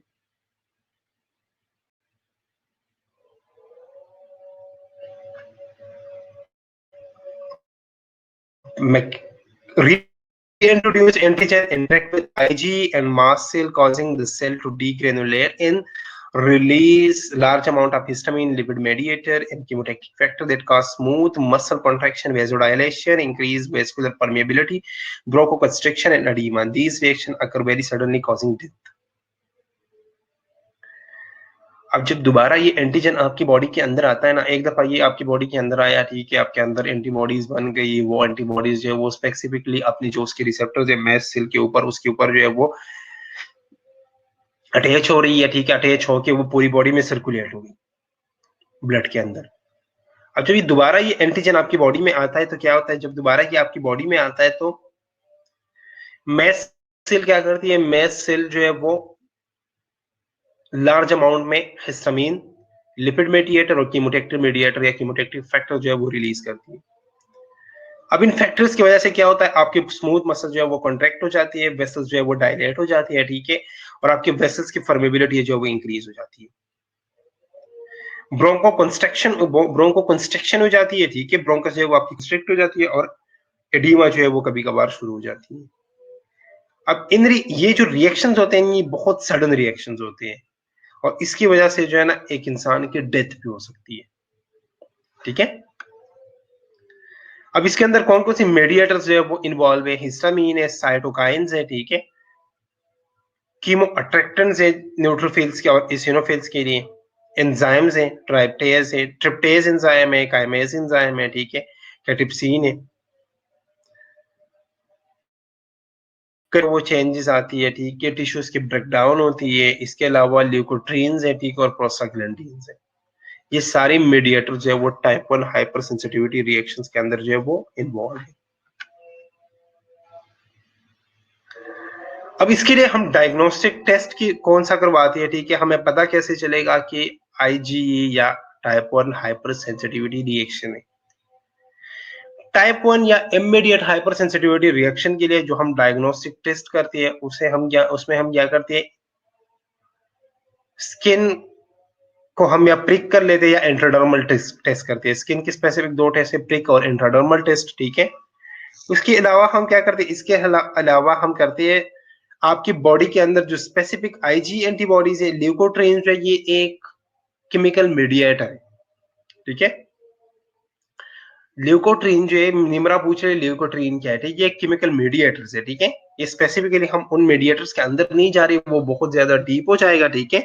ये स्पेसिफिक मीडिएटर्स है जो कि आईजी एंटीबॉडीज की आईजी हाइपर सेंसिटिविटी रिएक्शन के अंदर जो है वो रिलीज होती है। अब इसके लिए जो डायग्नोस्टिक टेस्ट है वो कौन कौन से है, डायग्नोस्टिक टेस्ट जो है हम इसके लिए स्किन से स्पेशल एक टेस्ट करते हैं, प्रिक और इंट्राडर्मल टेस्ट करते हैं, ठीक है। इसके अलावा हम बॉडी के अंदर आईजी और स्पेसिफिक आईजी एंटीबॉडीज को काउंट हम देखते हैं, ठीक है। अब ये जो आईजी है और स्पेसिफिक आईजी एंटीबॉडी है, ये हम किस तरह मेजर करते हैं, ये हम एलाइजा टेस्ट के थ्रू मेजर करते हैं, ठीक है। एलाइजा एक स्पेसिफिक टेस्ट है, ठीक है, उसके बेस पे हम इस चीज को मेजर करते हैं। एलाइजा वगैरह ये हम आगे पढ़ेंगे, टेस्ट वगैरह में हम पढ़ेंगे, तो डायग्नोस्टिक हम पढ़ते हैं ना उसमें हम पढ़ेंगे। अब अगर आईजीई का लेवल बहुत ज्यादा है तो इसका मतलब है कि एटॉपिक कंडीशन है, ठीक है। अगर स्पेसिफिक आईजीई का लेवल ज्यादा है तो इसका मतलब है कोई स्पेसिफिक एंटीबॉडी के खिलाफ जो है या स्पेसिफिक एंटीजन की एंटीबॉडी नहीं सॉरी स्पेसिफिक एंटीजन के खिलाफ जो है ये रिलीज हुई है।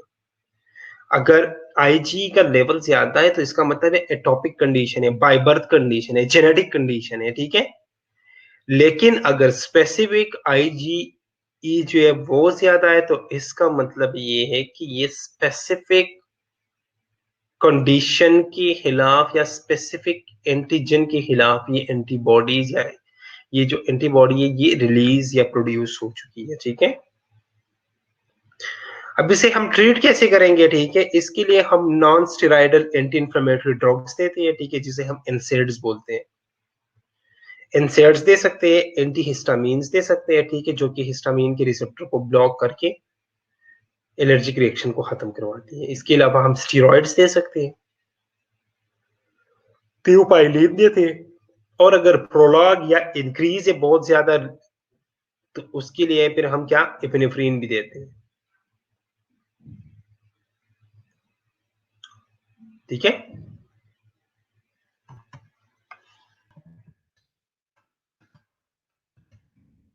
कौन कौन से ड्रग्स हम देते हैं?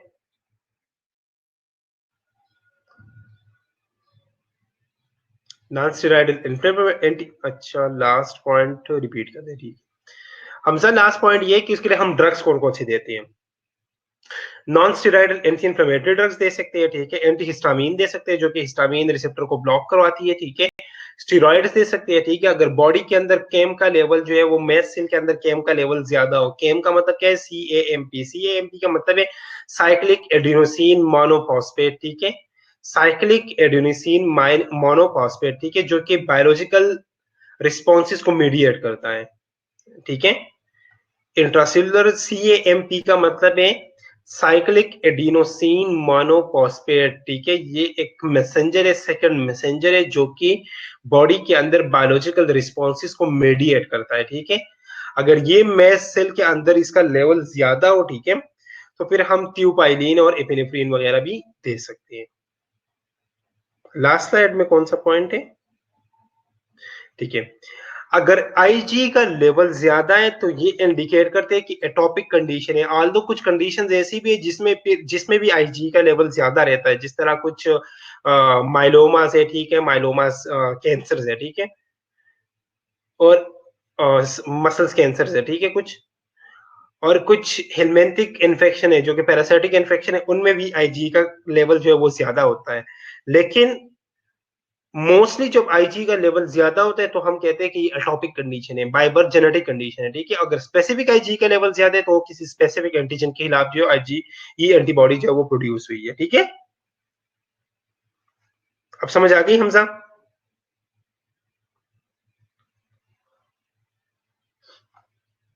हमजा क्लियर है?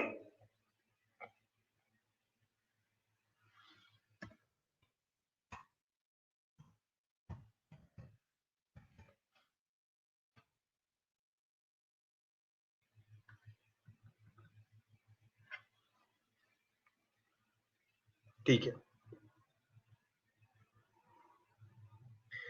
इसके अलावा हम इम्यूनोथेरेपी भी करते हैं। इम्यूनोथेरेपी में हम डिसेंसिटाइजेशन करते हैं। ठीक है, हाइपो डिसेंसिटाइजेशन, हाइपो सेंसिटाइजेशन, या हम सेंसिटाइजेशन को कम कर देते हैं। ठीक है, या बिल्कुल डिसेंसिटाइजेशन कर लेते हैं, इसको हम एलर्जी शॉट्स भी बोलते हैं।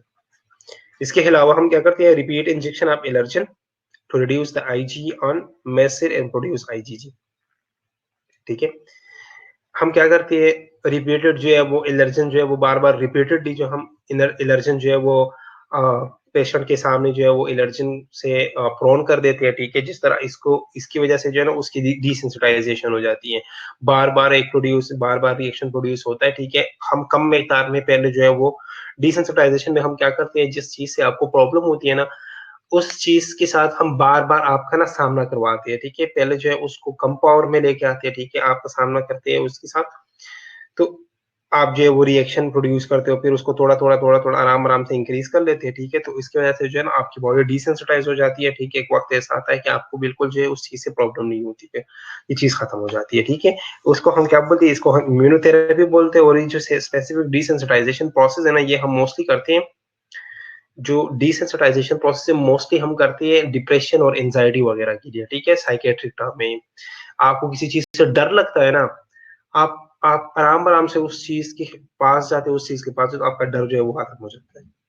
ठीक है, बस करें, इनफ है। ठीक है, बच्चे कह रहे हैं कि इनफ है। ठीक है, तो टाइप 1 हाइपर सेंसिटिविटी रिएक्शन हमने पढ़ लिया। टाइपर हाइपर सेंसिटिविटी रिएक्शन थोड़ा सा रिपीट करते हैं, ठीक है। टाइपर हाइपर सेंसिटिविटी रिएक्शन क्या है? टाइपर हाइपर सेंसिटिविटी रिएक्शन को हम इमीडिएट या एनाफिलेक्टिक रिएक्शंस भी बोलते हैं, ठीक है। इसके अंदर जो एंटीबॉडी इन्वॉल्व है वो आईजी एंटीबॉडी है, ठीक है। आईजी एंटीबॉडी क्या करती है? जब भी आपकी बॉडी के अंदर कोई मैस सेल क्या है, ठीक है, मैस सेल जो है ये, ठीक है, ब्लड नहीं पड़ा आप लोगों ने? हम्म,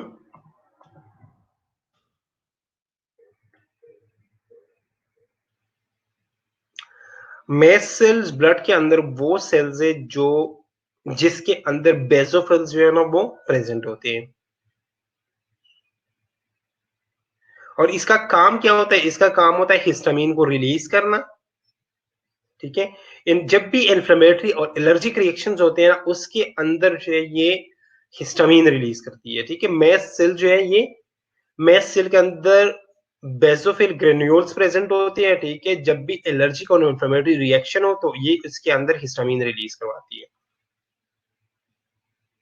ठीक है। कोई इशू नहीं है, पढ़ा है नहीं पढ़ा, इट्स ओके, क्वेश्चन से कोई इशू नहीं है, ठीक है। इम्यूनोथेरेपी, इम्यूनोथेरेपी क्या है? इम्यूनोथेरेपी ये कि हम उसमें क्या करते हैं, जिस चीज से आपको एलर्जी है ना, उस चीज को इंजेक्ट करती है बॉडी में, लेकिन बहुत कम मिकदार में, बहुत कम पावर में।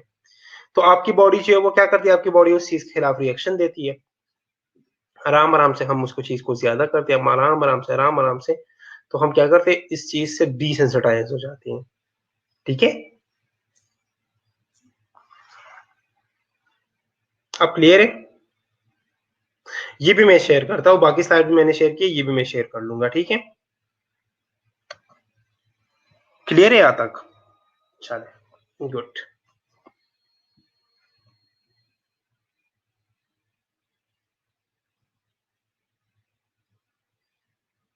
स्लाइड्स में शेयर कर लूंगा, ठीक है।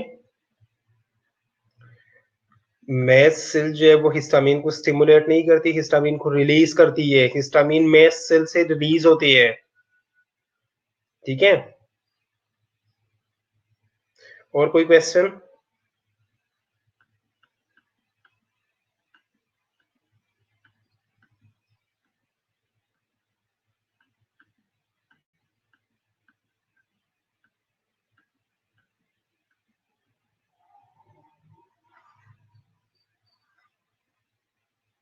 बस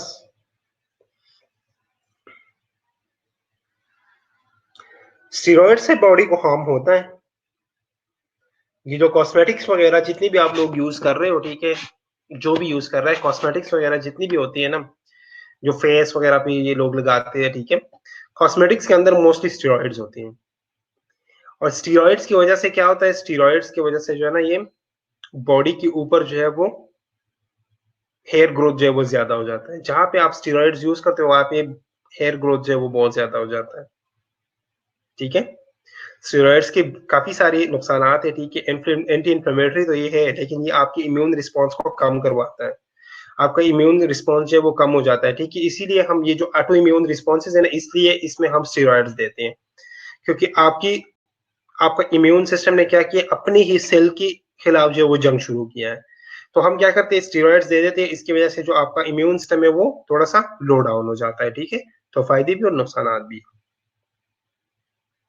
बुक रीडिंग की जरूरत नहीं है इसके लिए इतना।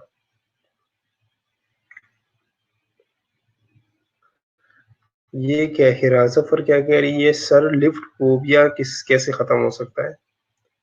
वैसे फोबियाज जो है ये तो साइकोलॉजी का टर्म है, लेकिन फोबियाज जो है वो किस तरह खत्म होते हैं? आप एक काम करें, आप अपने दोस्तों के साथ जो है वो लिफ्ट में जाना शुरू कर दें, ठीक है। पहले ज्यादा दोस्तों के साथ, ठीक है, उनके साथ बातें करें। आप जब लिफ्ट में जाते हैं अपने दोस्तों के साथ जाएं, अकेले ना जाएं, ठीक है। दोस्तों के साथ जाए, उनसे बातें करें, ठीक है, उनके साथ बिजी रहें। तो आराम आराम से आपका ये डर जो है ये खत्म होगा। अगर आप बिल्कुल जो है वो लिफ्ट से दूर रहती है तो आपका डर खत्म नहीं हो सकता, ठीक है। आपका लिफ्ट का जो फोबिया है वो खत्म नहीं होगा कभी भी, ठीक है। आप क्या करें? अकेले ना जाए, स्टार्ट में आप ये करें कि अपने दोस्तों को साथ ले जाए, ठीक है। फिर आराम आराम से आपका ये जो फोबिया है ये खत्म हो जाएगा, ठीक है। एटॉपिक कंडीशंस क्या है? एटॉपिक कंडीशंस वो कंडीशंस है जिसमें आप बाय बर्थ या जेनेटिकली जो है आप किसी स्पेसिफिक चीज को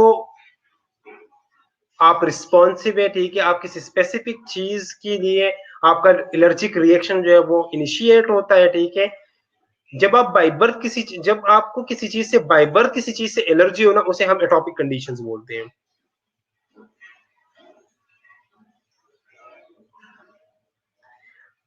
नहीं नहीं नहीं, इसका मतलब ये नहीं है कि हम स्टेरॉइड्स देंगे तो नेक्स्ट मेडिसिन जो है वो इफेक्ट नहीं करेगी। स्टेरॉइड का अपना इफेक्ट है, किसी और मेडिसिन का अपना इफेक्ट है, ऐसे तो मैंने कुछ नहीं कहा। अब यहाँ पे क्या है, यहाँ पे जो हाइपर सेंसिटिविटी रिएक्शंस है ना, इस पे आपका इम्यून सिस्टम जो वो ओवर एक्टिवेट हुआ है, ठीक है। तो इसमें आपका काम क्या है, इसमें आपने ऐसे मेडिसिन देनी है, ठीक है, चाहे वो स्टेरॉइड्स हो, चाहे वो एनसेड्स हो, एंटी इंफ्लेमेटरी ड्रग्स हो, ठीक है। उनका काम क्या है, आपका मेन टारगेट जो होता है ना, वो आपकी अपने इम्यून सिस्टम को लो डाउन करना है। क्योंकि जितने भी हाइपर सेंसिटिविटी रिएक्शंस है, ठीक है, चाहे वो एनाफिलेक्टिक है, चाहे वो इमीडिएट हो, चाहे वो लेट हो, डिले हो, सेल मीडिएटेड हो, ठीक है, इन सारे रिएक्शंस में क्या होता है, आपकी अपनी इम्यून सिस्टम ने आपकी अपनी बॉडी की किसी अर्गन, किसी पार्ट को फॉरेन बॉडी कंसिडर करके उसके खिलाफ जंग शुरू किया है, ठीक है। तो आपने क्या करना है, आपने ऐसे ड्रग्स देने। ड्रग्स का मतलब क्या है, आप ड्रग्स का मेन काम या मेन टारगेट क्या होता है कि आपके अपने इम्यून सिस्टम को लो डाउन करना है थोड़ा सा, कि वो क्योंकि वो ओवर एक्टिवेटेड है। मैकेनिज्म बताओ एक दफा, ठीक है। मैकेनिज्म किधर गया, ठीक है। इनिशियली जो भी एंटीजन, जो भी एलर्जन आपकी बॉडी के अंदर आता है, तो आपकी बॉडी के अंदर जो है वो आईजी प्रोड्यूस होती है। अब इस आईजी ने क्या करना होता है, ये आईजी जाके मैस सेल के ऊपर, इसके अपने रिसेप्टर्स होते हैं, उसके ऊपर बाइंड हो जाती है, ठीक है। और बाइंड होके ये पूरी बॉडी में सर्कुलेट हो जाती है, एक रिएक्शन जो है वो प्रोड्यूस होता है। जब दोबारा आपका, लेकिन वो फर्स्ट रिएक्शन जो है वो इतना सिवियर नहीं होता, ठीक है, इतना प्रॉब्लम नहीं होता उसमें अंदर। नेक्स्ट रिएक्शन में क्या होता है, जब नेक्स्ट, क्योंकि इसमें काफी टाइम लग जाता है, आईजी प्रोड्यूस होने में, उसको बाइंड होने में, सर्कुलेट होने में काफी टाइम लग जाता है, ठीक है, तो इतना सिवियर रिएक्शन जो है वो प्रोड्यूस नहीं होता। अब जब नेक्स्ट आपका सेम एंटीजन जो है आपकी बॉडी में इंट्रोड्यूस होता है, तो ये जो रेडीमेड एंटीबॉडीज पड़ी है ना आपकी मैस सेल के ऊपर, रेडीमेड एंटीबॉडीज पड़ी है, मैस सेल के ऊपर आईजी ऑलरेडी बाइंडेड है, और आपकी बॉडी के अंदर वो सर्कुलेट कर रही है ब्लड के थ्रू।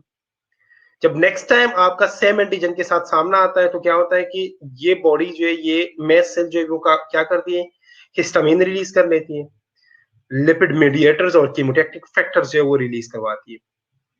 अब जब ये फैक्टर सारी रिलीज हो जाती है, इसकी वजह से आपके स्मूथ मसल्स जो है वो कॉन्ट्रैक्ट हो जाते हैं, वेसल्स जो है वो डायलेट हो जाती है, वेस्कुलर परमेबिलिटी जो है वो इंक्रीज हो जाती है, आपके ब्रोंकस जो है, ब्रोंको जो है उसकी कंस्ट्रिक्शन हो जाती है, ठीक है, और एडिमा जो है वो हो जाता है। तो इसकी वजह से जो रिएक्शंस होते हैं, ये बहुत सडन रिएक्शंस होते हैं, और इसकी वजह से कॉजिंग कभी कभार जो इंसान को डेथ भी हो सकती है, इतनी सिवियर रिएक्शंस जो है वो प्रोड्यूस हो सकती है, ठीक है।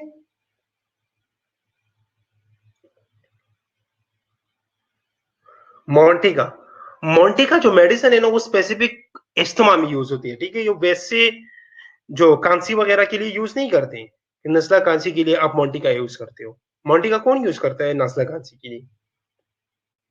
मोंटिका जो है ना, ये ब्रोंको डायलेटर्स है, ठीक है, और ये स्पेसिफिकली हम यूज करते हैं एस्थमा के अंदर, नजला जुकाम या कांसी के अंदर यूज नहीं करते,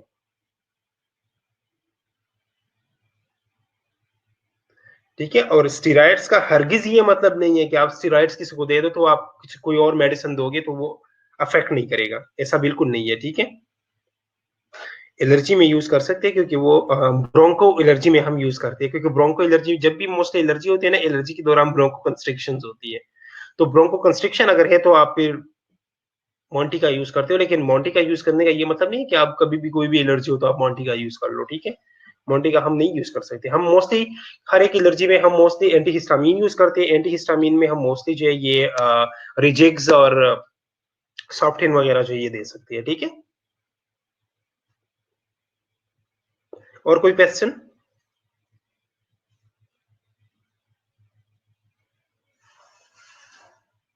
चलिए, आज का सेशन हम यहाँ पे एंड कर लेते हैं, ठीक है। नेक्स्ट हम इंशाल्लाह कुछ बच्चों ने कहा कि नेक्स्ट जो है वो पूरा रिपीट कर दे, ठीक है।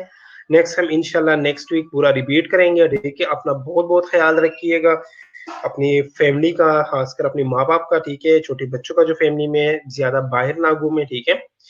और क्योंकि वो लोग जो है वो ज़्यादा प्रोन होते हैं इन्फेक्शंस वगैरह को, ठीक है? उनका ज़्यादा से ज़्यादा ख्याल रखिएगा, ठीक है?